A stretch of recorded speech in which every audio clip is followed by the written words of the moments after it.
Good afternoon, almost evening. I'm the GO Executive Editor of the Post-Inquiry. Thank you all for coming. I appreciate you all making it out for this rainy day and typical Charleston traffic. Thank you for coming to the first of 4 events exploring the challenges facing South Carolina schools. We're going to repeat these later on elsewhere in the state. As many of you know, the Post-Inquiry recently investigated the issues facing South Carolina schools and the series minimally adequate, spotlighting the disparities among South Carolina schools and persistent failures to improve students' readiness for college and the workforce. The minimally adequate event series, which is the first of which you'll see here tonight, takes this conversation statewide of community events in Charleston, Florence, Columbia, and Greenville. Each event will explore South Carolina's educational challenges in depth, bringing together lawmakers, educators, interest groups, and business leaders to discuss the repercussions of minimally adequate education, especially the impact on the Columbia State's workforce. I'd like to take a moment to thank our title sponsor, Panera Bread. So thank you, Panera, for the speech outside. And a big thank you to Dr. Mary Thornley and the folks at Trident Tech for this great venue here today. We'd also like to recognize the lawmakers who RSVP'd for today's event. State Representative Celeste Davis, State Representative J.A. Moore, and State Representative Crystal Simmons. I think they're all here. We're also pleased to have Superintendents Joe Pye from Dorchester 2 and Julia Postlewaite from Charleston County Schools in attendance tonight. Thank you for coming. I'm going to get off the stage and turn it over to the important guests here tonight. So please welcome award-winning Post-Inquiry journalists Lynn Smith and Jennifer Berry Hawes, who will be our discussion today.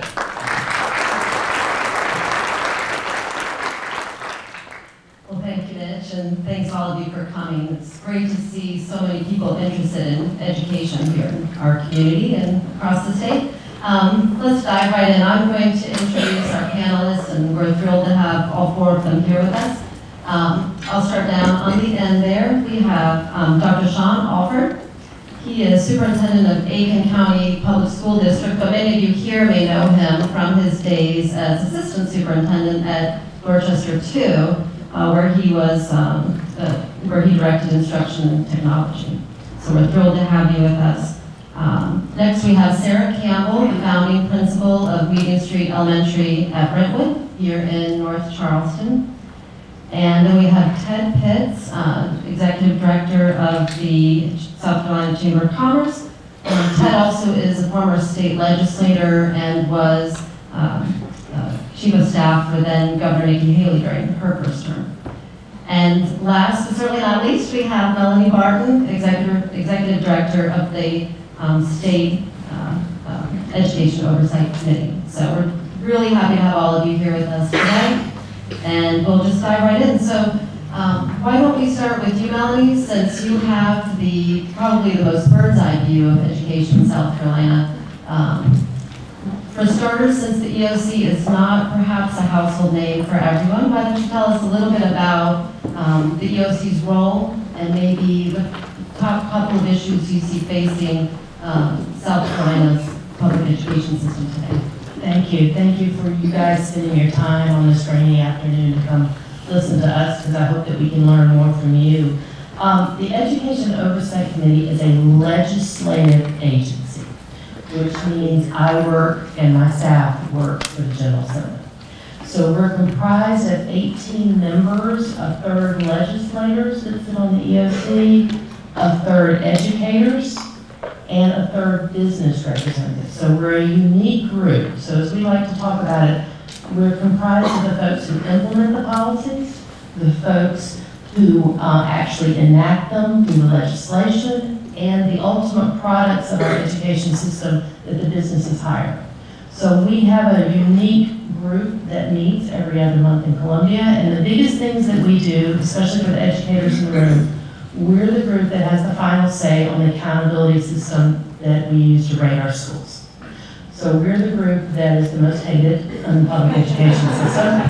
And we're also the group that approves the academic standards and the assessments that go into that accountability system. But But the other part of what we do, and I think that's the real big part of why we're here, is we have to promote throughout the state of South Carolina how well our K-12 system is working. So we have to report to the General Assembly, we have to report to them on policies that they need to address, budget issues. We just issued our budget recommendations to the governor and the General Assembly. And those recommendations are kind of what I want to focus on because there's two big issues facing South Carolina. The first and foremost is the issue with teacher recruitment and retention. We really don't have what I call a teacher shortage. We've got a lot of people in the state that are certified to teach. They're just not in the classrooms right now. So the pipeline into teaching, I'll give you some sobering statistics.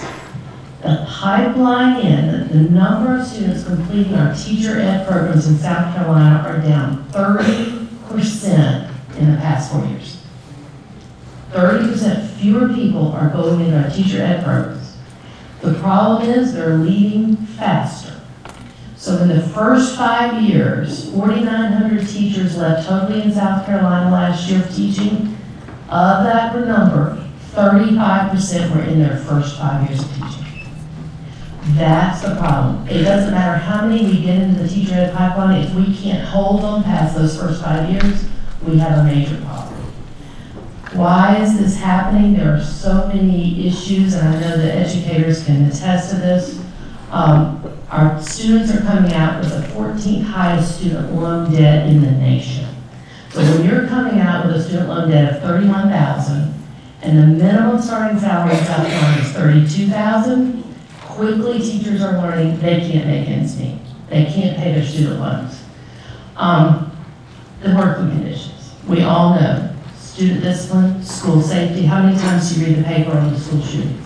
It's an environment that's very adverse to teaching right now. And look where we're sitting in one of the fastest growing counties in areas of the nation with jobs. They have an abundance of jobs now that these folks can take. That is the number one issue. But there's also a cultural issue going on in our country right now. For the first time since 1969, the percentage of parents who want their children to go into education is less than 50%. It was 75% in 1969. Today it's 49%.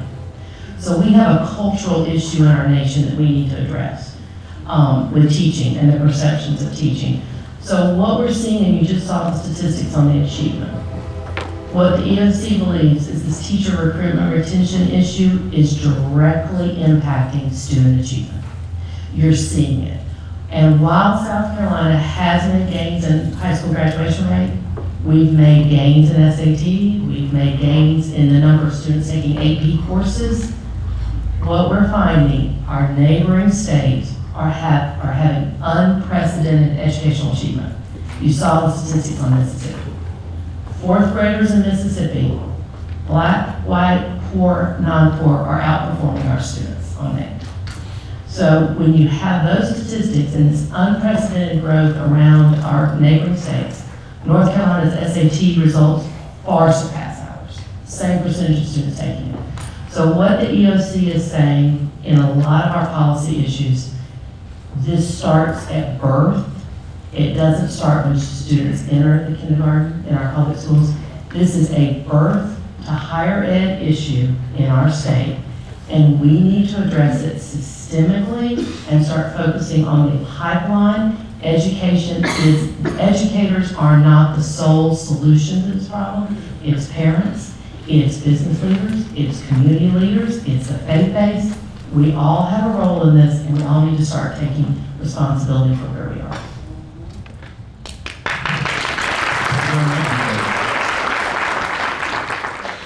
Sarah, next question to you. Sarah works with an innovative public-private partnership with schools in Charleston and Spartanburg. You have more autonomy than a lot of traditional public schools do. You've also seen some success and some interesting results with under-resourced students. Can you start off by giving us just a little bit about the basics of Leading Street Schools and also share with us some of the results that you're seeing there? Yeah, good afternoon. So,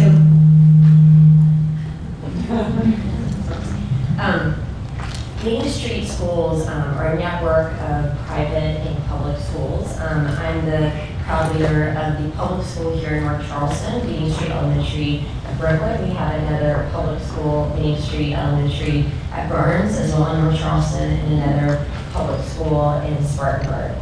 We have one private school downtown. And the thing about our schools that a lot of people don't know are like, so you're private and you're public. We have one private school, we have 3 public schools. And the reason why we're called public partnership schools is because Main Street Schools has partnered with our host district. So here, in the case of Charleston County, we partnered with Charleston County. We have a Charleston County school building. We have a neighborhood attendance zone where our kids come from.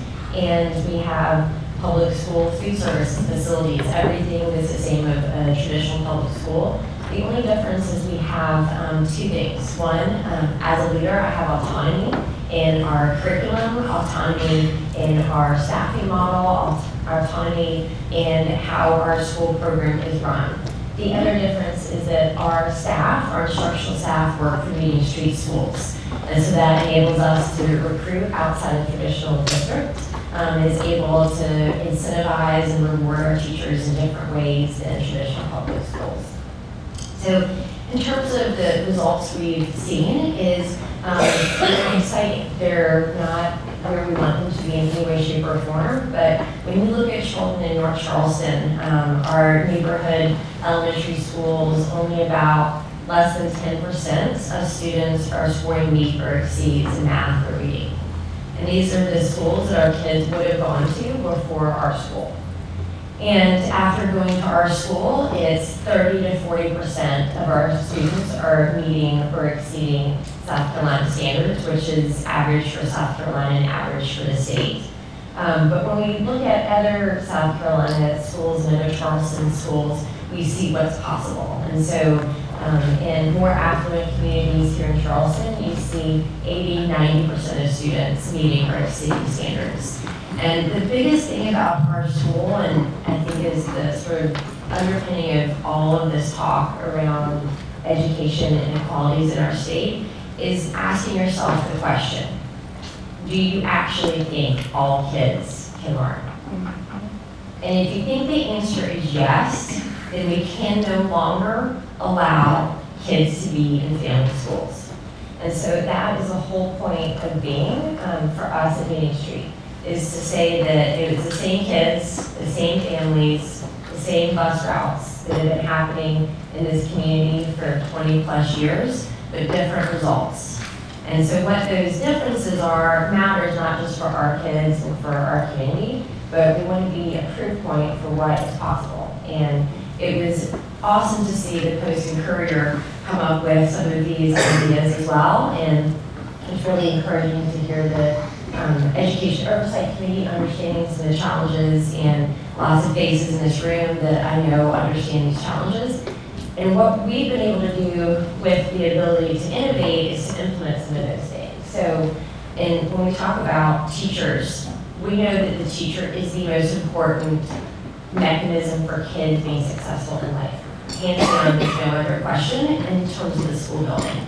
And so with our autonomy at Brookwood, we're able to not pay all of our teachers more, but pay our most veteran or lead teachers more. And we know that teacher pay needs to be dramatically overhauled in South Carolina to be out with national standards, yes. We also are able to have more days of professional development. So we're able to really train our teachers with the curriculum we have. And we're also able to have some more stability in that curriculum because we're not at the whim of sort of changing policies at a higher level, that we can pick our curriculum, we can train teachers to use it. We're able to design the schedule so that teachers have common planning periods so they can collaborate on implementing that curriculum. We also are able to focus on things that might not be traditional in education programs, like training our teachers to understand what trauma does to kids, what living with poverty does to families, what adverse childhood experiences do, and to talk about the things like race and class that don't often come up, but really impact the work in front of us and impact our families.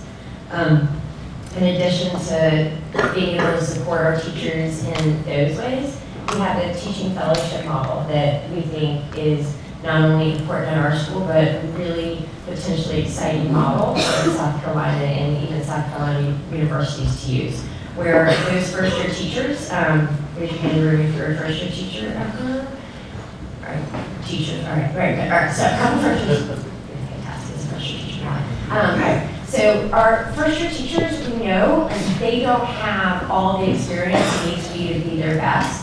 And instead of putting them in often under-resourced schools and placements that weren't their first choice, we have a teaching fellowship program where we put those first-year teachers over the veteran teacher. And so they have years to learn and grow so that they can really see the best practices in action before they're released on kids and get to have their own classrooms. And we're able to do this not with a ton of extra money, and if you actually compare what Brentwood's per pupil is with what other neighboring schools in Charleston County are, it's really not that much different.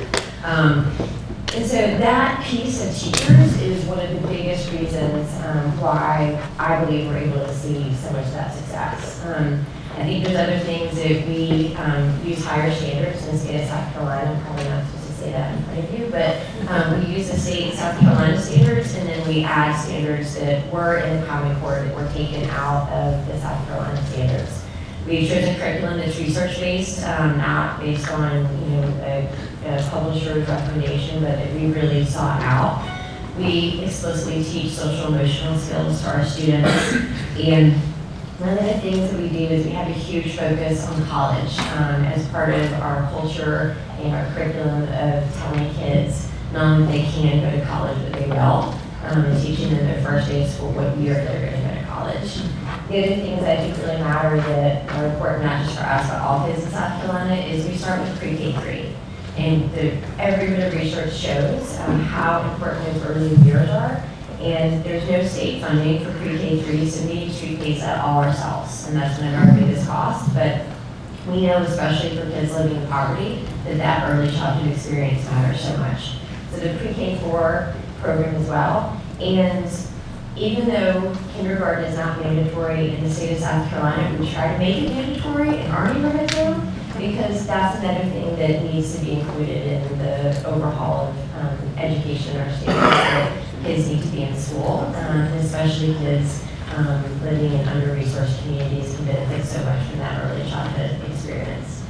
We also have great wraparound services that we've been able to partner with other communities, and some of this is through additional funding from Main Street, but some of it's not. Some of it's just through making those connections and using the resources that exist. So working with Charleston Mental Health, having a medical NUSC clinic in our school, and using our staffing model so that we have more social workers, mental health workers, and counselors, behavior interventionists, so that our teachers feel supported, our families feel supported, our kids feel supported. And so that is just a different use of money than other schools use their money for, but we think is really, really important. We have a longer school day, we have a longer school year, and we have extended day. And we know that for kids in poverty, paying for the little league fee is not something that they might be able to afford, and so offering those sports programs after school for free, offering ballet and French and sign language things that kids in more affluent communities that have access to. So we know that that extended day program opens their world and gets them exposed to things that their peers in other communities would be exposed to.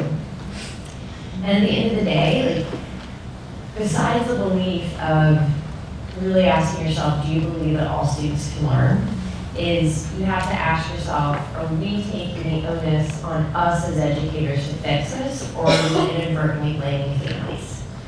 And I know that families are the most important partner in this. Like, it is the most rewarding, amazing feeling to have a family on your side fighting for a kid's future.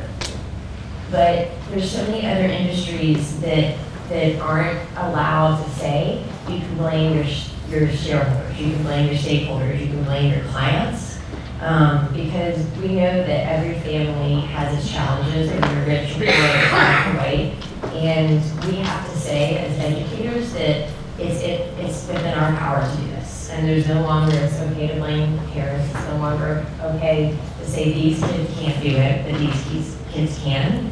And so we partner with our parents, in the most optimistic way, with arms wide open and home visits and whatever we need to do.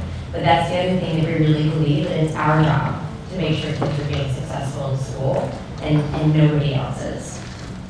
We know that parents can be helpful, but we can't let them, we can't make excuses that parents are not why we're being successful. And the other thing that we really need, that we really believe at Main Street, that I've asked us to embrace as a community and as a state, is the concept of if kids need more help, we have to give it to them.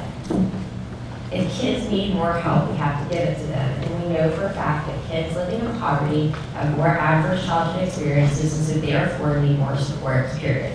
And so there is a debate out there of whether what schools get what money, and I know that it is not fun to talk about if your kid's school is not going to get more money, but kids who need more support need them, and they need to be provided by the public school system so that they can be successful as well. So at the end of the day, we believe all kids can learn. We believe it's actually our job to do it, and if kids need more support, we need to give it to them. And so these are the things that we do at Main Street, we do at Main Street, and I think there are a lot of things that for families that can be successful across the state. Great, thank you, Sarah. Let's move on to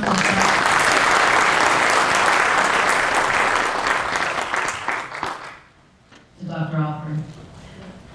Tell me, in Aiken County, you just passed a $90 million bond referendum to build and renovate about a half dozen schools. Why don't you tell us a little bit about why local school districts must raise money like that, and how you were able to harness widespread support from the business community in particular in your county? Sure, thank you. I want to begin by saying good afternoon. We certainly appreciate the invitation. I feel honored to be here today. You all have school leaders here in the Low Country that certainly could be sitting in this seat and telling you all the great story. But we appreciate your invitation. In Aiken, we face the same challenges that all school districts in the state face, in the fact that there's no state and or federal money that's set aside for construction or renovation. So when you talk about facilities, then that's really the responsibility of the local school district. So when you look at that and you look at the varied tax bases across the state, you can consider how one school district would probably be a little bit better off and or able to make those types of upgrades to their facilities than others. You'll find a wide, should I say, well, I'll just say there's a varied approach in that regard. In Aiken, we were able to really rally the support of our school community around the need for facilities. We had not had a successful tax-based bond referendum, property tax-based bond referendum. This was the first successful bond referendum in 42 years. 42 years.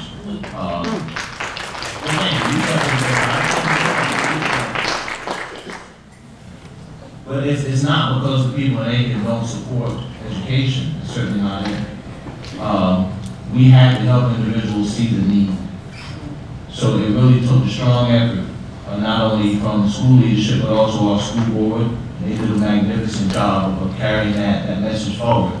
You know, South Carolina ethics law really prevents public school officials from doing a lot of things in a bond referendum circumstance. But there's nothing like going up to the line and not stepping over it. And that's what we had to do. We had to put systems in place so that we could push all the way to that line. But then also look at the examples around our state where we've seen some folks go to the line and some folks go over. So we wanted to make sure that we did things in accordance with the law. But we really made a special effort of involving our business community, and I think that's something that school districts really don't do a great job of here in the recent past. We haven't done a good job with in the recent past. Job creators don't hire students for their SAT score. And they won't hire students because of the in-course exam score they made in U.S. history. They hire students because they can bring skills to a work environment. So we really rally around our position. We say we're not product driven in Aiken County, we're solution driven. So we're not going to stop awarding diplomas now. We don't say the superintendent, they can say they don't. Diplomas are not important. They're very important. We're going to award diplomas, but we realize that students are not, they will not be successful in job opportunities because they have a diploma. And you also have to just embrace the notion that a diploma really represents a minimum set of expectations. A student has met a minimum set of expectations. So we're not product driven. And you can get caught, it's very easy for schools, public or private, to get caught in that manufacturing mode of graduating students with a diploma, but not making sure that they have a skill set to which they can feed their family or be a contributing member to their communities when they're done. So our communications with the business community is really that we're not product driven. It's not just about a diploma, but we're solution driven. We need to know what the needs are in this community so that we can fashion what we do to provide solutions to those needs. That takes a tremendous amount of dialogue. So I think this is a great time for us to stop and say, hey, we don't hate the Education Oversight Committee. We don't hate the Education Oversight Committee. It's just that we're not going to depend on them to help us establish what we're accountable for. We believe in internal accountability. Now, folks may choose to be externally driven in that regard, but we're not going to be. We're going to be internally accountable. The things that we deem appropriate, that are important for our students in our community, because we want them to be at the front of the line for admission. But you know, all students aren't going to a four-year college. Some students are going to do extremely well, and they're better suited to be at the local technical college. So what we tell our business community and what we tell parents and students is that every student needs some college. Because even if you go to the world of work, and in our community, Bridgestone is going to hire you on out of high school, but they're going to send you right back to Aiken Technical College at their expense. So we want to be solution driven, and we think that has really rung a bell with our business community and our chambers of commerce particularly. We were excited to get unanimous support from the North Augusta Chamber, the Midland Valley Chamber, the Aiken Chamber of Commerce for that bond referendum, because they realize that as an organization right now, we're focused on providing solutions in addition to making sure that students graduate on time.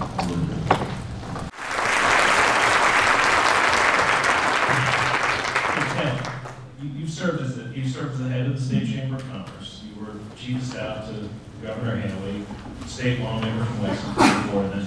So over the time you've been around and observing, what do you see? How do you see the workforce needs of South Carolina's employers change? What jobs are awaiting our students these days, and what do employers need most from them in terms of skills? Yeah, thank you. And I too am honored to be here and have had some dialogue in the creation of the product, the work product y'all done, which I hope is transformative this upcoming legislative session. You know, the business community, actually, when I first got in the General Assembly, I was surprised that the chamber lobbyist, one of the first things he came to talk to me about was an education bill. And I said, why are you lobbying on this education bill? And he said, up front, he said, hey, we spend about a third of our time on education issues because that's the pipeline for the workforce that employers in South Carolina look to. And you know, it starts early and it goes all the way through, but that's producing the future workforce of South Carolina. And these companies are competing with operations in other states and for expansions and opportunities, so it's important. So when you look at where we are, education in South Carolina has made a lot of progress, made strides. But when you look at the demands that employers now have, they're a lot more technical. There's a higher skill level required for most entry-level positions. You gotta have some college or some training or some skill set. So when you look at what employers are looking for, they're looking for a K through 12 education system, which extends into the technical college system, which extends into the four-year college system, that produces their future workforce and workers that have the skills that they need. You know, when you look at, you ask what the biggest concerns were, and it's sad. When you ask employers, you know, a lot of times they'll say, hey, you know, I can take what they're producing and I can train them a little more and I can, you know, get them where they need to be successful. But our biggest issues is getting them to show up to work on time and pass a drug test. You know, when those are the biggest issues, you know, I know we're talking about education. When you ask across the board, whether it's Christine Crawford who owns McDonald's or whether it's a North American CEO of Michelin, and you ask them what their biggest concerns are, they both say workforce. And when you drill down on it, they get to, and I know Volvo, when Katarina was the leader here in the Low Country, she talked about it publicly, talked about when you get to a point where, you know, you gotta have some basic skills like pass a drug test and show up to work on time. You know, that's the final screener. That's a problem that we have to work on. So, you know, there are a lot of good strides we've made across the state. I will tell you that, you know, you obviously have one of the best and brightest school leaders here with us. School districts across the state are very different. They look different. The buildings feel different. You walk in, you know, what's going on in them is different. You know, you ask some districts what a career technology education system would center, which is required where I'm from. In some districts, they can't afford to hire them, don't know what goes on in one. It's very different what students are getting across the state made available to them. You know, I think it's time for the state to look at the system holistically and figure out how we fund it, support it, and what metrics that we're going to measure. Because I'll tell you, the business community was a leader on accountability testing. When you go into any business in South Carolina, I was in Samsung 2 weeks ago. On the board, they have a TV that's rolling their metrics, their numbers. They're measuring production. They're measuring lost time. They're measuring everything. So, you know, one of the things that we have to figure out is what's the right amount of testing. But accountability and testing on schools across the state isn't needed in some districts where they hold themselves to a higher standard. But it is something that the business community looks at and supports, and will continue to work to try to make it fit the system.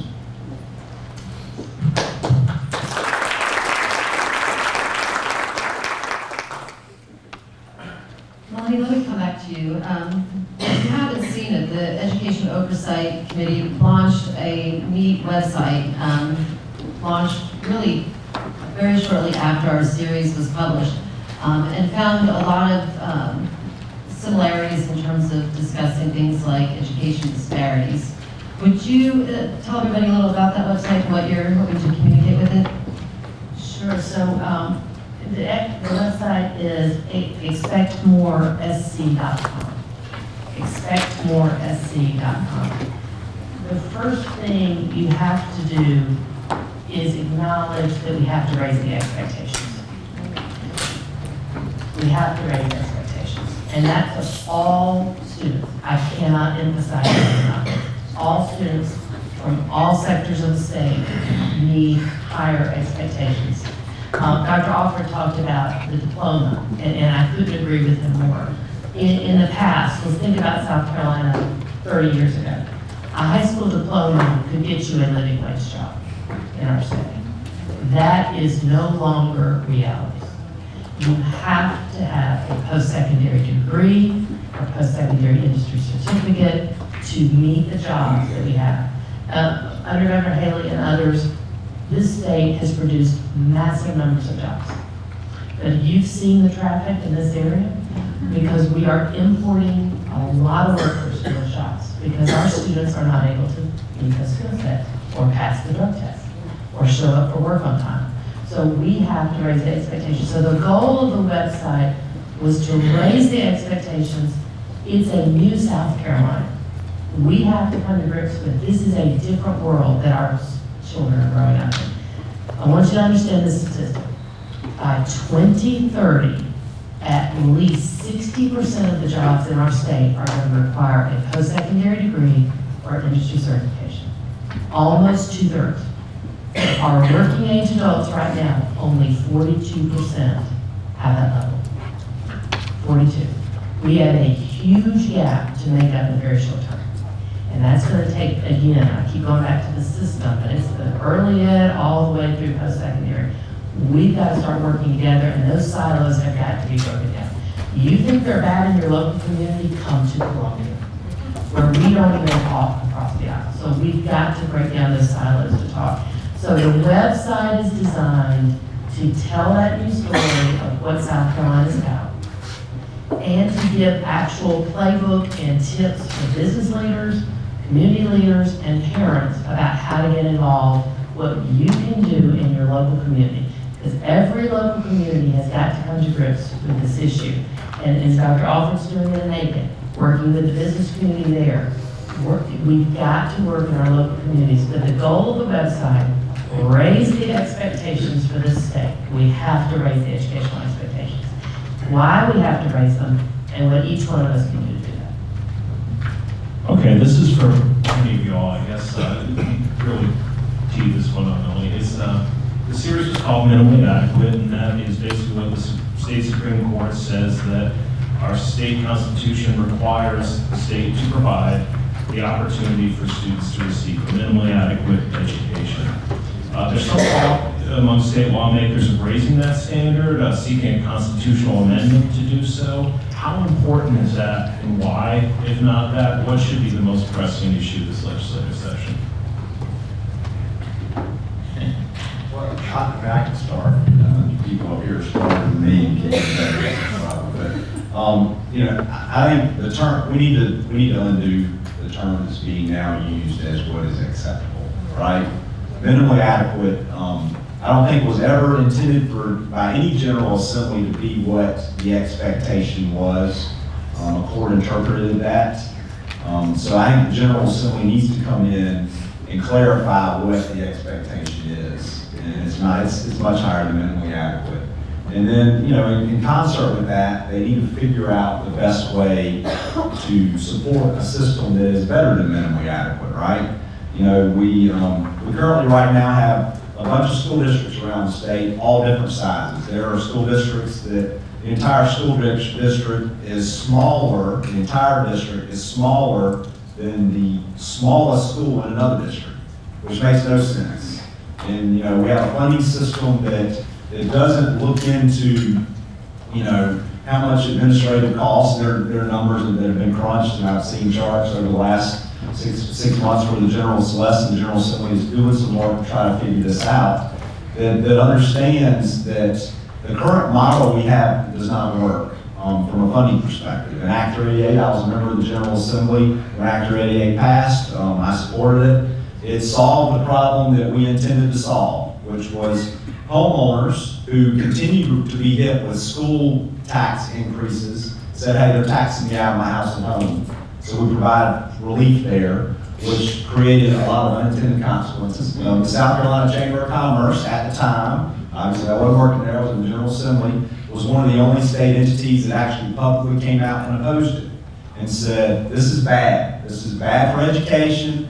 You're now pitting the business community against the education system, which is not what you need to do, and it's been done. So it's going to take some real political will, and I think it's probably one of the toughest things the General Assembly will have to deal with, is how do you fix what's come from Act 388?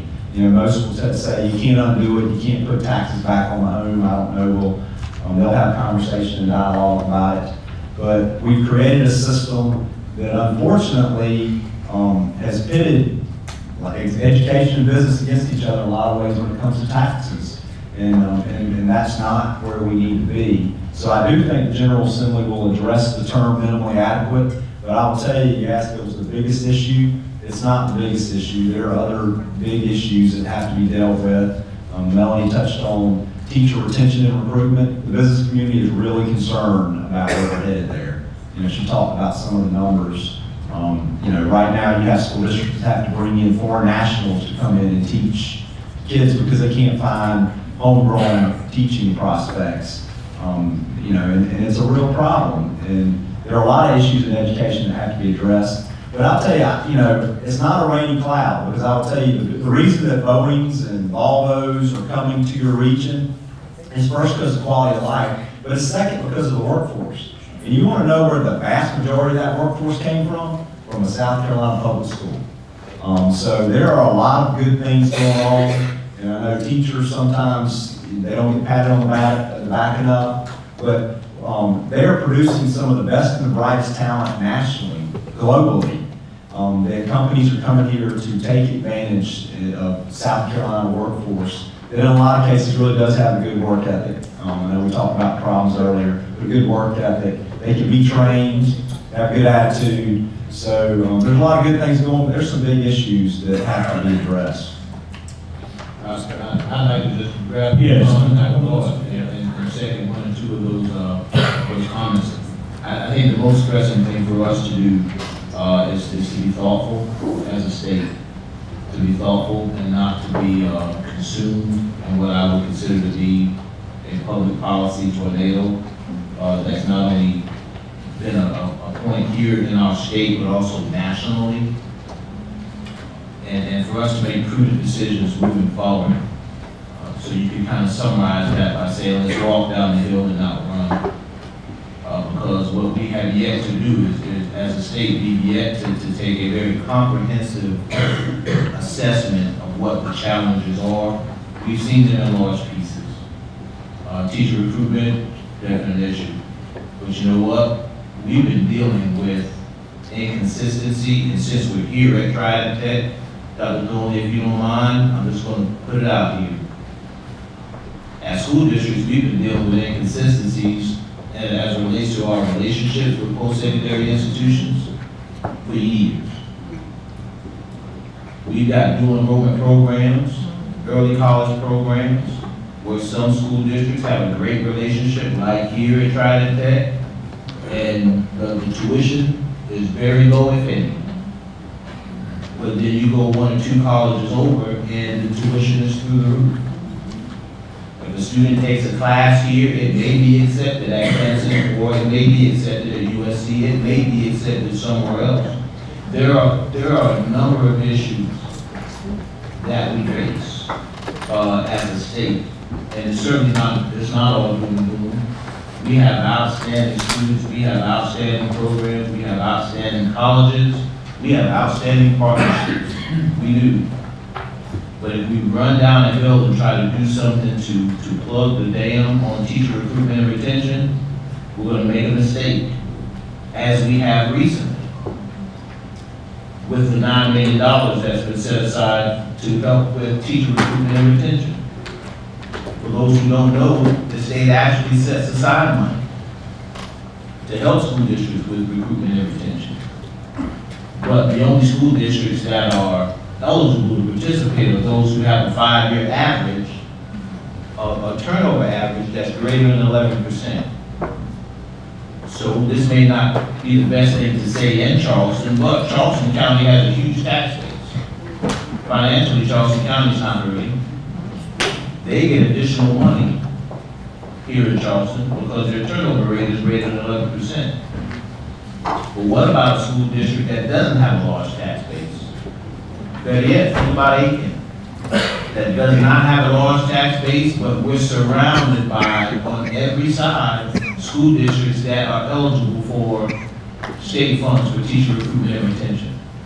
Literally, every border in South Carolina that surrounds Aiken County, that district gets extra money to recruit teachers that we don't. So for a teacher that doesn't have to move their home or move their family, just drive 10 miles in a different direction for a $5,000 bonus. Again, it was a wonderful intent to help with teacher recruitment and retention, but maybe it just wasn't thought through thoroughly. That's about as good as that. So my encouragement would be, let's walk down this hill. Let's go through a prudent mirror exercise to say, what can we comprehensively address? But if there's one thing that if I had a magic wand, I'd say, let's do right now, universal 4K has got to be there.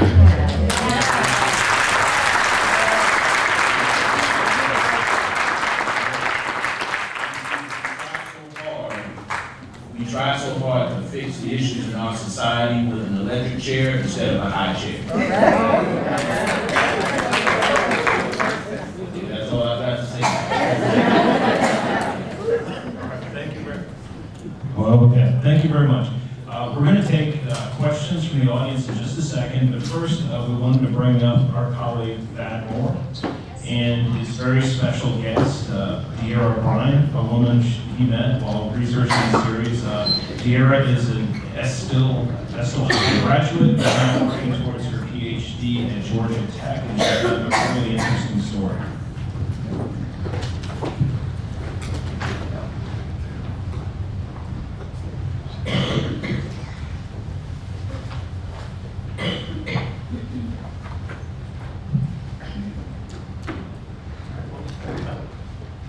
Is this on? There we go. Well, thanks again to everyone for being here. We wanted to take a minute to sort of take a step back from, there are a lot of high-level policy disputes in education, as we all know very well. But we wanted to talk about sort of the way the education system works currently and how that works on an individual level. So De'Ara, as I mentioned, went to Estill High School, which is down in Hampton County, kind of closer to Beaufort and Savannah. She was the valedictorian in her class. She's a PhD student at Georgia Tech, studying robotics and how we interact with them. I don't fully understand what she She's a graduate of USC, graduated with honors in 2017. Won a National Science Foundation Award in part for her work researching robotics at USC. Which is all to say that it's not a stretch to say that De'Ara's had the kind of success that we'd like every student in South Carolina to have a shot at. And it also means that she's much better at math than I am. But in that regard, her path hasn't really been easy either. So, De'Ara, I want to give you a chance to talk about, I guess, your experience at Estill. And you took every math class that was offered, is that right? So I kind of wonder how you feel like you were challenged and kind of what experiences you were exposed to as a high schooler. Hi. I thank the staff for, first of all, inviting me to come and talk about my experiences at Estill. I grew up in Estill. Both of my parents are from Estill, went through Estill school. I went to Estill elementary, middle, and high school. And as Dad said, going through in my trajectory, I took all the math classes to where when I was a senior, there was none for me to take. So I couldn't take math my senior year at all. And I graduated valedictorian. I got a 4 out of USC in Columbia. I was like, okay, let's see where the money is. And got to USC, got in calculus 1, and my first class in computer science, and I got slapped in the face to be completely blunt. And I don't know if it was because I skipped a whole year or if it was because of the classes I took didn't really prepare me as well as I feel like they should have, but I had a rough first year. I still came out with a 4.0 on my first semester, but it was rough.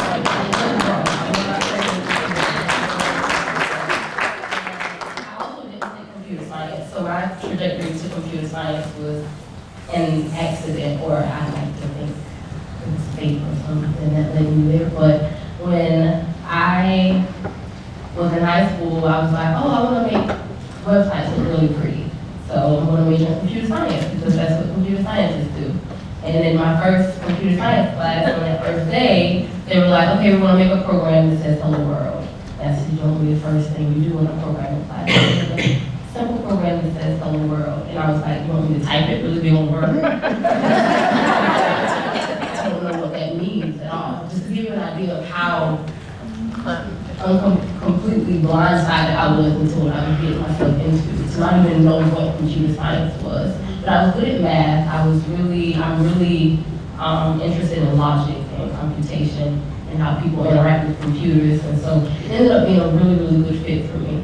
And even though Estill was a very different environment than what I went through at USC, going through the Estill school system allowed me to see a lot of the challenges that exist in the school system that really influenced my work and really made what I was doing at USC with robotics in general very relevant to the school system, to where I was even able to go back to different schools in the country, my own included, and take the robots there and show the kids the things that I was doing and have it influence them so that they know this is what computer science is, this is what technology is.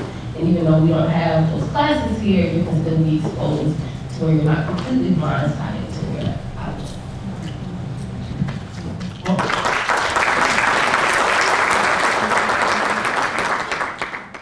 So you just mentioned, going back to your I guess, schools in the Low Country.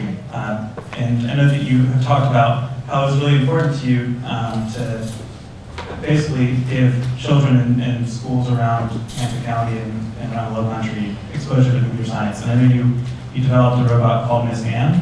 I wonder if you could talk about that and sort of how your experience informed your wanting other students, I guess, past you, to have that exposure early on.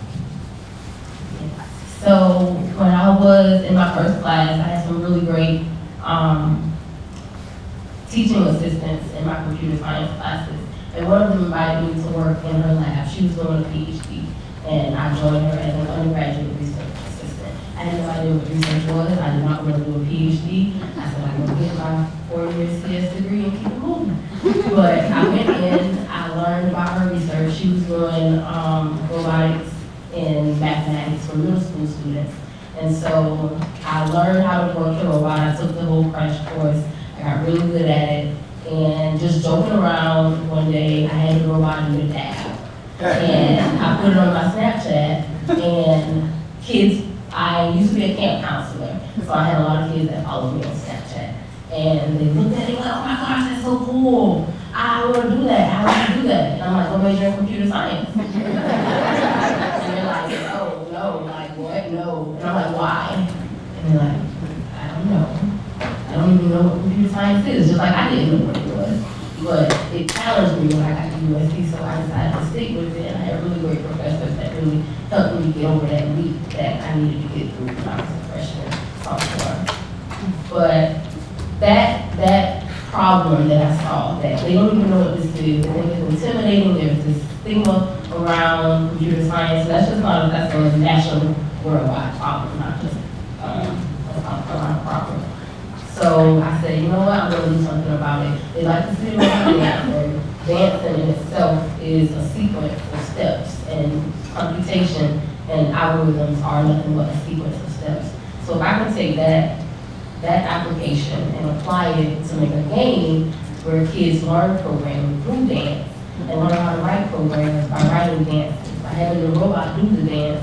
So now I'm bringing computer science into it, is robotics into it, is learning involved.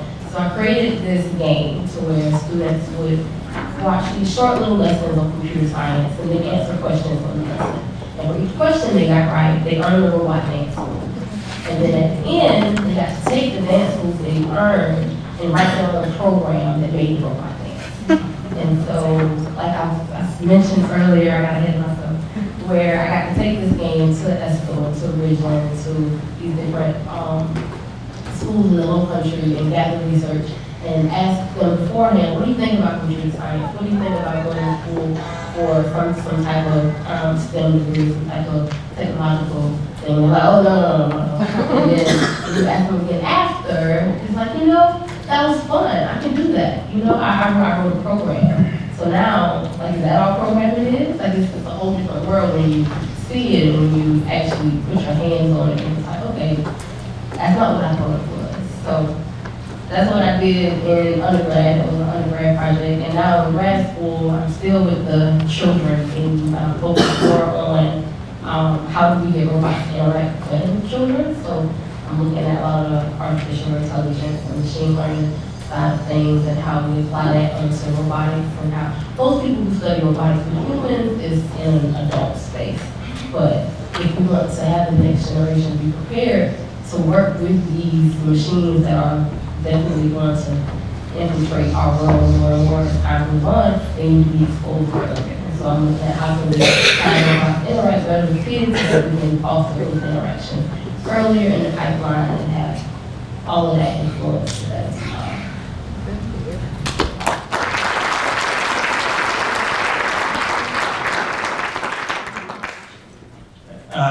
So I think we'd like to give everybody a chance to ask questions of our panelists today. I imagine we'll have some ideas about education we talk about. And I guess while people sort of get queued up, yeah, I don't know if you have any other parting thoughts or maybe thoughts about what you'd like to say about. Yes, I definitely, even though, so I graduated from ESCO in 2013, and My sister, my younger sister, just graduated from high school in 2017. She's the freshman at Charleston. I was in USC, she was But, so there, I have noticed changes, even from when I was in the pipeline, so she was in the pipeline. So when I graduated, Estill only offered one dual credit class, no AP classes at all. And I had to pay for my one dual credit class at USC Salt. And I took English 101. And my sister graduated with an associate's from USC Salt, so I'm taking so many classes that she already had associates. So I do see changes, and I like that those changes are happening. But I do definitely they still don't offer computer science at Estill, even though they work with my system. And I still think what it is.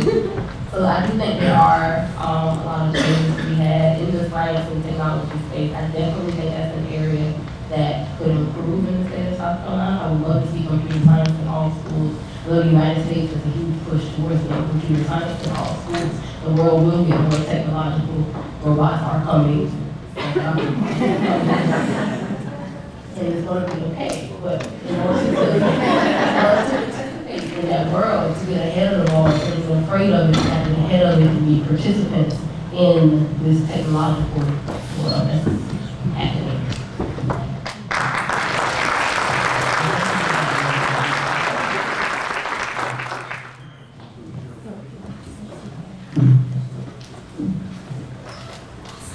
Good evening. My name is Marlon Pendarvis. I'm a member of the House of Representatives, House District 113, primarily representing North Charleston. And a large portion of my district covers the 29405 and 29406 zip codes.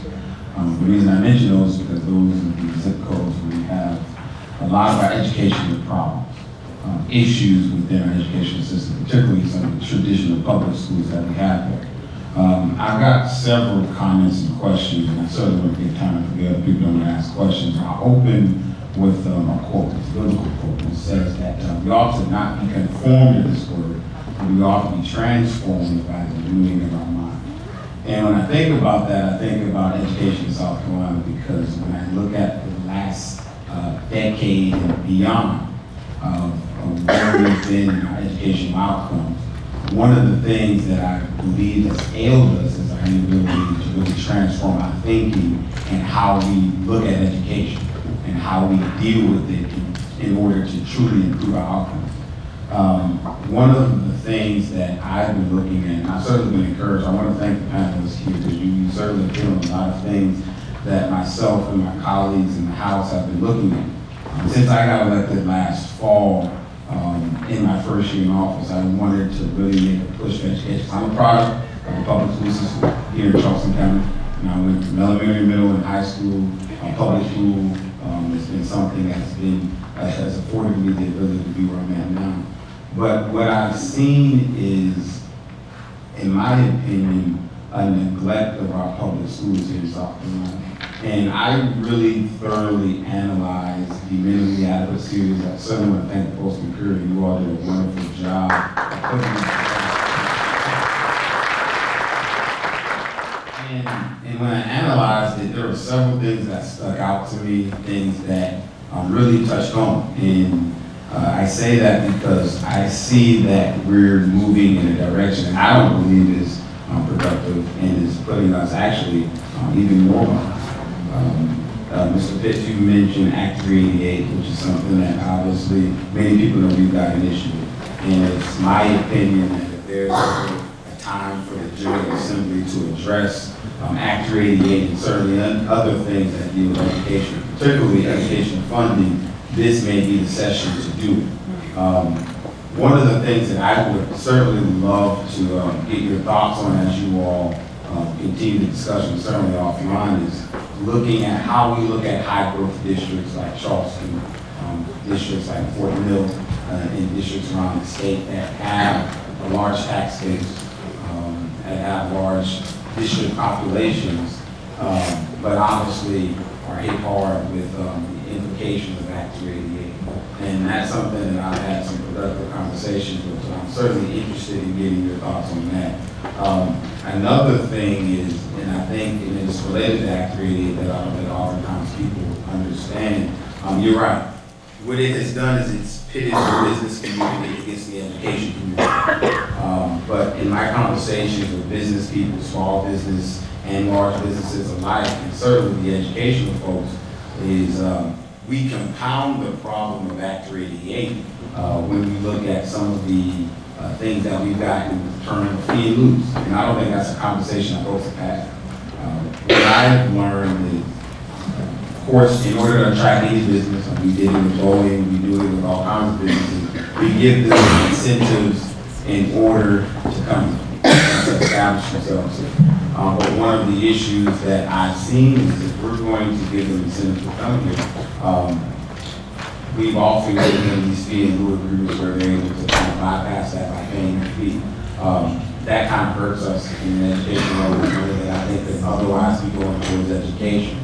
Now, obviously, that's a slippery slope because you want to continue to be able to attract business. You want to have a tool in order to do that. But it's something that I think is worth a conversation, something that I think we ought to be talking about. I've spoken with district officials here in Charleston County and throughout the state that are thinking that thing, so I certainly want to get your thoughts on that. And then lastly, because again, I just wrote down 3 things that I wanted to make sure that I asked about is what also can we do, because I'm all about flexibility for districts to be able to really think of innovative ways to do education. And I would, and one of the biggest pushes, obviously, I've seen, there have been a number of bills introduced in the House and the Senate that deal with school start dates and things of that nature that gives a little bit more autonomy to some of the school districts and superintendents to handle those things. I would certainly like to see what we could do to allow a lot of the traditional schools to access some of the exemptions that are accessible to a lot of the schools of choice.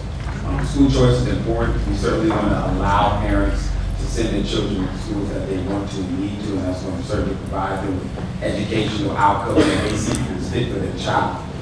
But I also know that one of the things that was pointed out in the Memory Advocacy series is that we've got an issue with our public schools, and we've got an issue with children who aren't able to access some of those things. And I think what we ought to be doing is looking at creative ways in order to allow districts, traditional districts, to be able to access some of the unique qualities that some of our schools of choice are able to do, some of the innovative models that have been successful. I think the important goal is to ensure that education is not based on zip codes, it's not based on your finances, it's not based on what you can afford to do for your children. It's based on things that matter.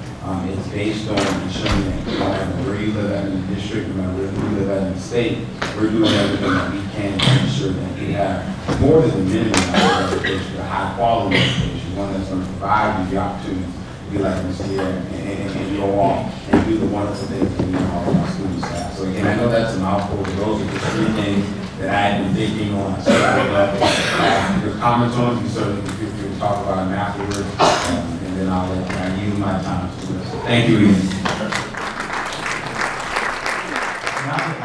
I'll take on one of them right now. I'm happy to catch up with you after this. The reason we have PLO agreements is because South Carolina's tax code is broken. So I'll give you an exact example. The Lincoln Institute takes the largest city in every state, and Charleston just passed Columbia this past year, and said, if you're a manufacturer and you're going to set up in the largest city in every state, they rank them, who would have the highest taxes. And Charleston, it wouldn't surprise you, is like the 12th highest in the country, right? It's higher than places like, maybe not New York City, but the largest city in other states. So we have a tax code in South Carolina that, you take it outside education, it's broken. And the reason PLO agreements exist is because companies would not come to South Carolina to do business, especially with Act 388 on the books, unless you had a PLO deal that they could access that would allow them to pay property taxes at a certain rate, but still be profitable. So we've got to fix the tax code. 388 is part of it, but that's a reason that PLO agreements exist, is there are workarounds for South Carolina's horrible tax code. Especially for the legislators in the room, I think what you're going to be debating next session is this idea. So how much flexibility can we give districts to spend the money, to do what they need to do, and then hold them accountable for the outcomes? That's a totally new concept. And we've got to figure out what those outcomes should be for all students and level that playing field for all students, no matter where you live. So that's the new conversation, and that's drastically different. Because as the legislators will attest, there are like 113 line items of funding in the state budget. Okay? That comes up to 6,000, a little over 6,000 per child. So the state is funding about 6,000 per child. You take all those pots and you roll them up and you do whatever you're going to think about doing, and then you send it to the districts, and then you, like our doctor said, give me the accountability for an outcome that we all agree. That's what we're thinking. That's a totally different concept, because legislators are used to looking at that line item that says, you know, reading camps. Here's that line item. Guidance counselors. Guidance. School resource officers. They're all over it. But it's easy to go back and say, this is what I funded. When you roll it all up, what they're thinking about, and then you say, well, we're going to hold you accountable for the outcomes. That's a totally different system. And you've got to be real careful about how you design that system and how you hold everyone accountable.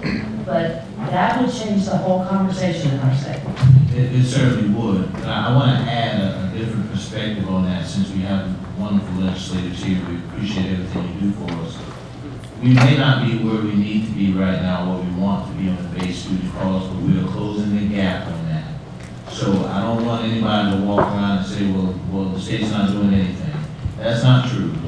It's not where we want it to be, but the gap has been closing in recent years, so we appreciate that support.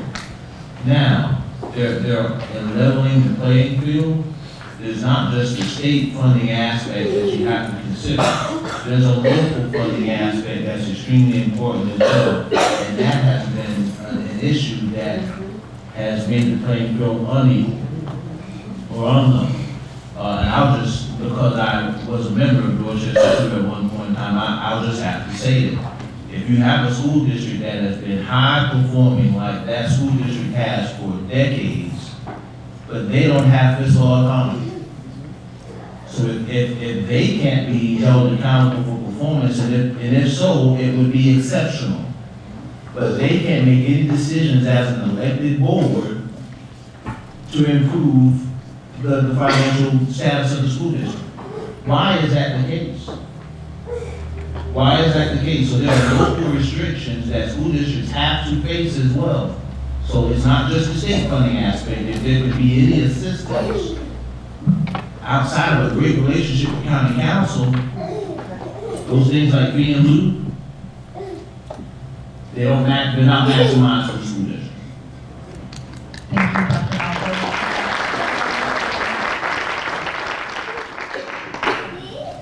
My name is Dr. Kristen Warren Charleston. I am the Downtown Charleston Site Director for Charleston Literacy Association, and I'm the League of Women Voters Education Director for the board. But I'm here as a personal, individual citizen, so I'm not talking or questioning on behalf of my organizations right now. But I have two questions. The first one is in logistics of how we can get more funding, because as a former high school chemistry and geometry teacher, I really do believe in funding education better. I think we know that when we fund education better, which is why a lot of more affluent districts do better, is because they can afford more teachers, they can pay teachers more, and when you lower class sizes and you have better technology, usually students are going to do better. So my question first is the logistics of how do we do that when there's such a big concern about taxes and all of that good business. And my second question is, as someone in adult education, I'm aware that, WIO and SCDU and the Chamber of Commerce, we've identified several different fields in the state of South Carolina that are high needs. So we purposely put a lot of funding into bringing people into these fields, like hospitality and nursing and IT, manufacturing, especially here in the Charleston Metro. So why hasn't education been identified as one of those fields, and what can we do to get it added? Yeah, I think you'll see legislation this year to look at teacher recruitment and retention. So I think that you know, it's on our agendas. We're working with policymakers on it. I think you've got legislative leaders that are focused in on the melding in some of those conversations. So I do think that career, you know, the sector strategies, which you kind of laid out, the things that it came out that South Carolina over the next 10 years will be more healthcare professionals, IT professionals, manufacturing industry needs folks, but teachers is something I think you'll see this next year get addressed as something that I have The big issue that you talked about, funding, technology is probably the biggest issue in our state. And thinking of Estill High School and the lack of technology that they have. The big issue in technology is the human capital, we don't have enough IT folks in our districts right now to do those jobs. I know it's a hard industry to do, but if we don't address technology, children in Estill will never have access to computer science courses. You will never get a computer science teacher in Estill. So we have got to do something in the rural South Carolina to address the technology. Governor Haley started it with a line item appropriation. It's kind of dwindled down. That is the #1 issue in rural South Carolina. Thank you, sir. My name is Jane Pullen. I'm a retired assistant superintendent from Marion School District. And I first would like to comment on something that Sarah Campbell said. And I think really it's the most important thing that's been said tonight. Do you believe all children can learn? And I would add a question to that. And do you care? Do you care enough to do something about it? Do you care enough to hold your legislators accountable? Because those are the people that will make the difference. Dr. Alford, you're nicer than I am. Maybe that's because I'm retired. But I have 3 comments and a question. First of all, Act 388 took away a stable funding source and replaced it with a very unstable source, sales tax. And right after that, we had the recession, and we all know what happened to public education in South Carolina because of that. Second, my district, my former district, was the poster child, I think, for the Abbeville case because we really did everything right. We didn't spend a lot of money on sports. We put it all into instruction. We wrote grants like crazy to provide for our children what the taxpayers would not. One mill in Marion County raised $700. One mill in Greenville raised, I don't even remember how much, but it's, Melanie, maybe you could say, much more. We've been underfunding our schools in South Carolina for years and years and years. And Abbeville didn't even solve the problem. The Supreme Court said you're underfunding the schools, and they just waited 2 years and appointed 2 justices that would overturn it.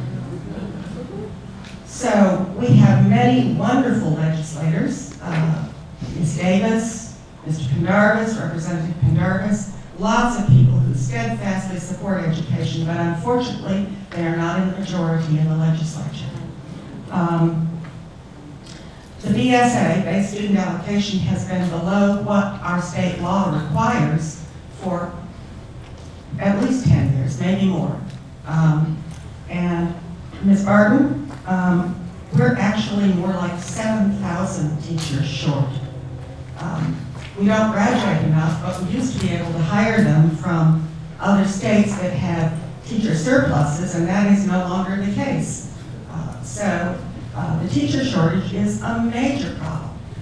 And the bottom line in my question to you as a panelist, what can we do to ensure that the legislature actually does something?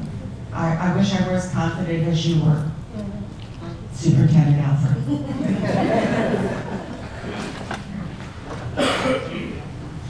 I think relationships and conversation are a starting point for us, and I can just speak for what we do. We work hand in hand with our legislative delegation. Our relationship is pretty strong. Not that we agree all the time, because we don't, but we have the dialogue. we have to ask them to carry those issues and concerns for us as they can go back to Columbia and have those conversations. I'll go back to something that I said earlier. We are not certainly all doom and gloom in our state. We produce wonderful students from every school district. Absolutely. We certainly have. There are some places where we know the value of a meal just does not provide for students in that community what they deserve. And those are facts. Those things don't change. Our legislators are going to have to, at some point in time, not stop kicking the can down the road on 388, because everyone realizes at this point that it's not doing what it needs or what it was intended to do. Maybe at the time, but not now. Certainly not the case. What we do to help them see that is to hold those individuals accountable, just like we do in a democracy. That's what we do. My concern, if there's any, is that when decisions are made and we decide to move forward, is that we do that in a comprehensive way. Let's not get caught up. You got states across this nation, when teachers marched on the Capitol, they came back and they voted for these massive pay increases. 20, 22, 25% pay increases for teachers. Wouldn't you love to give our teachers a 25% pay increase?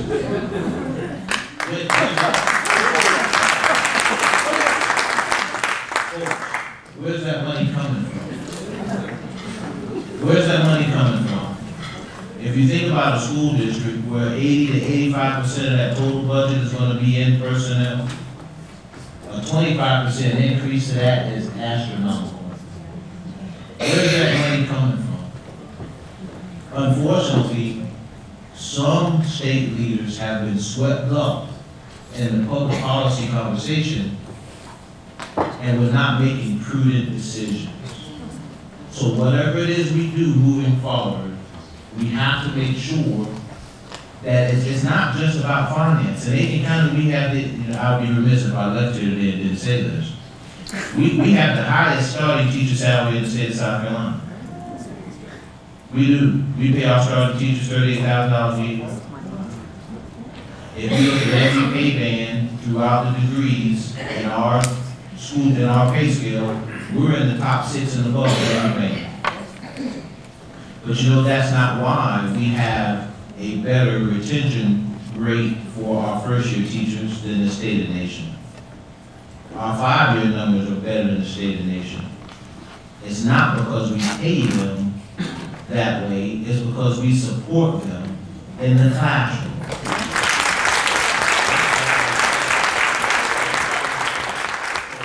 I'll finish back again with encouragement to our state leaders. You know, we need your help, and at some point in time, we have to stop kicking it down the road. It's nice to talk about it.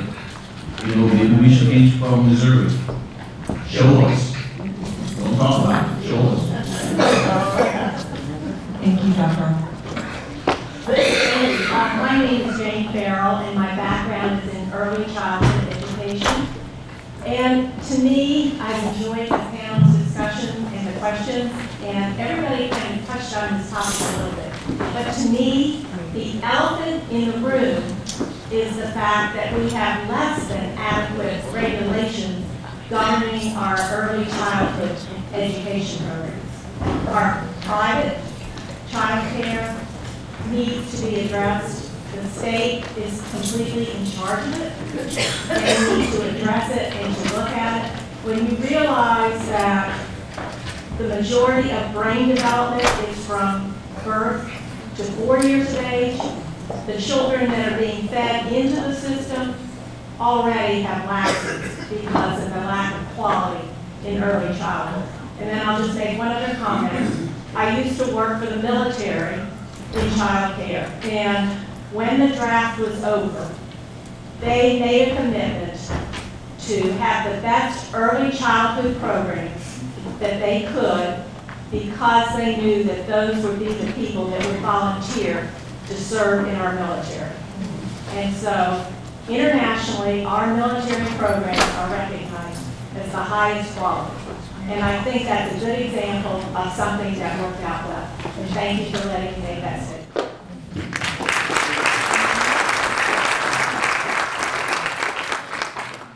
My name is Mary Rita Watson. I am a teacher in Dorchester District 2 schools and a member of South Carolina Education Association, the Palmetto State Teachers Association, and SC for Ed.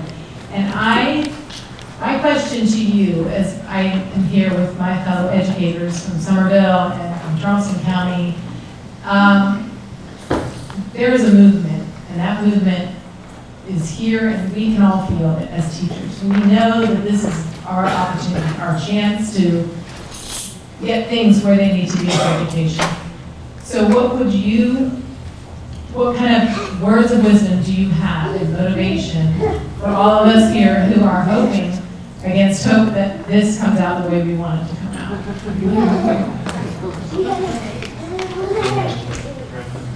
Would you give her that microphone back? I think I know what you're saying. I'll try to answer it. You know, I would tell you that as a former legislator, if a teacher called me and had a civilized conversation about the problems and the solutions, I would be very interested in hearing that. You know, when groups speak with, try to speak with one voice at a rally and yelling, whatever, that is less impactful from a legislative perspective. That if I had a teacher that lived in my district that called and said, hey, I want to talk to you about some of the issues. I can't tell you how many times I get that call and I said, can I come to your school and meet with you and your colleagues? I want to do it in your environment. So I would tell you that I know I see legislators nodding heads. To me, making a direct contact with a policymaker and asking them to sit down with you and understand your problems and some of the solutions you think would work would be very impactful and would be, I think the time is right. I think the General Assembly is going to look at education reform on a lot of fronts. And I think having that direct relationship, but in a lot of cases, I would call teachers back and say, hey, we're talking about doing this. What do you think? They're like, thumbs down. I'm like, all right, let's go back to the drawing board. So that's the way I think you would be most impactful. Is whoever your House member and senator are, or if you have a relationship that aren't your House member and senator, develop those relationships now on the front end and have that open dialogue. It would begin with a question, and the question would be, would you please clarify what you were expecting it to turn out to be? That would be my first question back, because I feel what you're saying, and I can even look in your eyes and sense the sincerity of what you're saying. We're at a critical point right now as it relates to supporting teachers in the classroom, and they have to be able to articulate exactly how we do that. How do we support you in the classroom? Because some folks will say, well, we need to be paid better. We'll argue that. But then when we look at the performance, we want morale to be high, we want people to be engaged, and we want people to be 100% in the classroom because that's the value zone, that's where it happens. But we really need specificity as it relates to what helps that. Because in the absence of that, we can throw things at it, the legislature will throw things at it, and it may or may not work. So it will start with a question back. Well, what are you expecting for it to turn out? So define more clearly what our expectations are. Or even yours, yes ma'am. Thank you. We've got 3 more questions before we wrap it up, so. Thank you all for being here today. My name is Patrick Martin. I'm a teacher at Wyandotte High School in the Charleston County School District. And I really appreciate all the insights y'all offered today, and I appreciate you taking the time to be here. I'm just going to direct my question out there, but that's okay. I'm sitting on the fly, trying to get on time and setting this down. Just say president. I've got a kid function back in Lexington I'll get to, but I've texted my answer twice already, so I'm good. I I just want to say thank you for being here. I appreciate your time. You mentioned autonomy in this panel. I couldn't agree more. I think autonomy in the classroom is what teachers want. That's what support is. I've been teaching for 20 years, and I'm telling you that what teachers want right now is fair compensation. We were told during the crisis that we would be compensated fairly once the economy returned. We have not been. It's time to come true on our promise, compensate teachers fairly, and you will take a big step in trying to close the gap of teachers leaving the classroom right now. So anything you can do, we can talk about 388, we can talk about building relationships with legislators. I spent my entire summer meeting with Mr. Cogswell, J.A. Moore, Marvin Penarvis. I talked with Chip Campson's staff today on the phone trying to figure out what his bills are doing for teachers. I sent you 388 for a month. I still don't understand it. I'm not going to ask you to diagram a sentence for me. That's my job. I'm going to ask legislators to please fix 388 and fix compensation for teachers.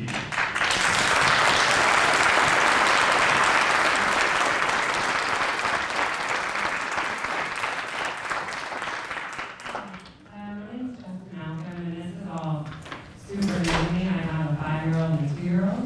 And I'm in the 29405 district he was talking about. I'm lovely in the lottery school, but surrounding me and my kids are tons of schools that really need some help. And so I'm talking more for the moms and the dads and the grandparents and what we can do while we're waiting for more funding or while we're waiting for legislation to change. For these communities and these schools that are in our backyard, that we can do to help. Or never. I see a lot of CCSD folks here representing our schools in the North area, and there's, I think, a ton of things that you can do, whether it's contacting the school directly and seeing a mentorship program to see if there's a tutoring program, to see if they have any fundraising drives. Pay attention to local school board decisions and show up and express your opinions, because there are lots of plans and ideas out there how to help our schools that need it most, and the best way to do that is to be informed. And so I love the Post and Courier series on this, and the Post and Courier's education reporters do a great job of reporting a lot of information about the school district and what we're doing to support kids in schools that need the most. So I say contact schools directly, pay attention to the school board, and check the websites. I'm sure there's lots of good opportunities district-wide for volunteers as well. Good evening, everybody. I guess I'm going last. I just want to introduce myself first. I'm J.A. Moore, newly elected to the House, District 15. You are in my district right now. But I do want to say to Mr. Davis, I'm from Wayne Hampton, went to Wayne Hampton High School, so ESCO, that's really close to me, so I'm just so impressed with what you're doing. So let's give her a hand.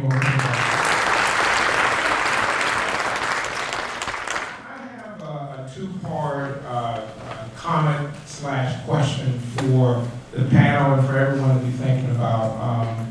We talk a lot about school funding, and that's very important, and I will be fighting like heck to make sure that our teachers get paid more, because that's very important.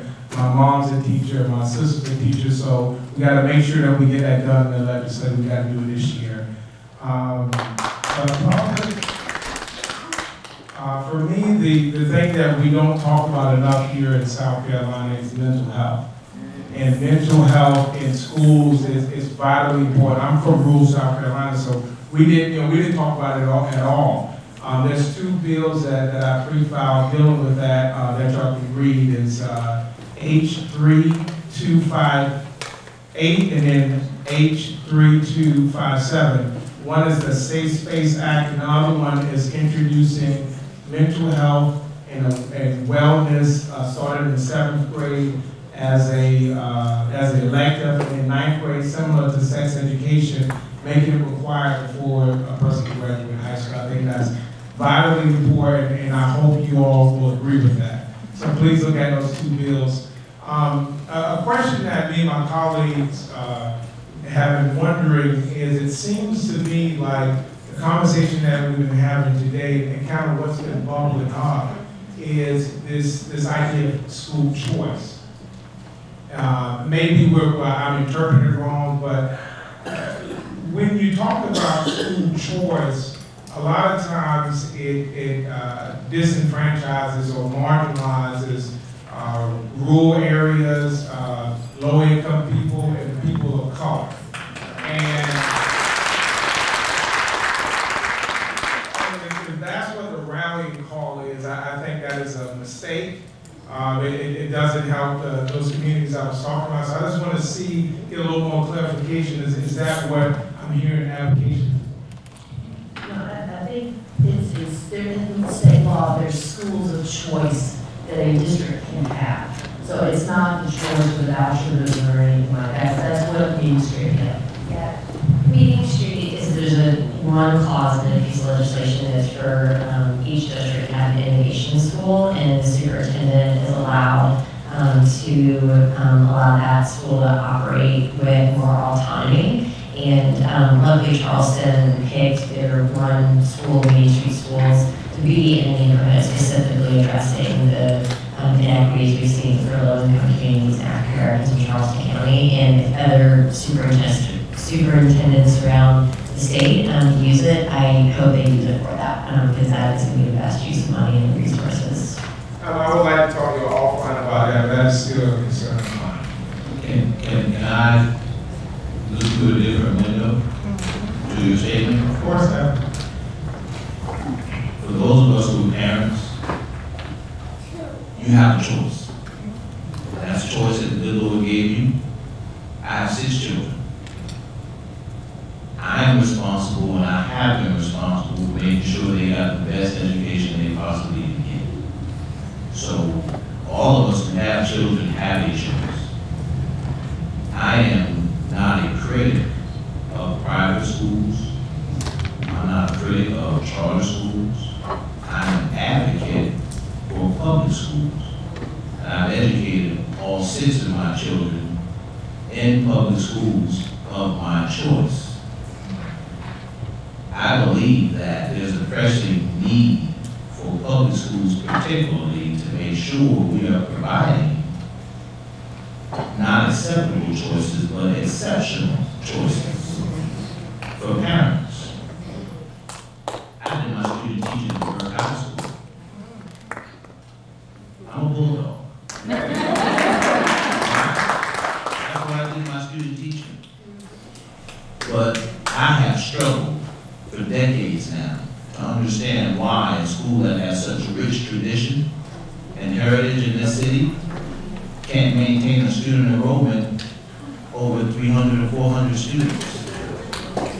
I've struggled to answer that question in my mind. But we don't have to go very, very far to find schools that have thousands of high school students. Public schools are held to a different standard in that regard, because if a private school or a charter school began to market and tell a story about the community, around the community, there's the value added of attending their school. People understand that, and they applaud that. But if a public school put a billboard up on the highway, folks are going to question why is taxpayers' dollars being spent that way. So when it comes to the issue of school choice, every parent has a choice. And the longer we just are hands off and accepting the fact that there are more choices now than there ever have been before, and public schools have to embrace competition. I said it. We have to embrace competition and be given the support to address it that way. Because yes, we have value added as well. But we've been restricted in telling that story so that parents can make great choices. Let me make one last comment about that. I grew up in Hampton County. My parents didn't really have a choice. The school system kind of was what it was. So I understand your premise, but in rural areas and low-income areas, they don't have sometimes the same luxuries that you may have with your 6 kids. So we just need to keep that in mind. Thank you, sir.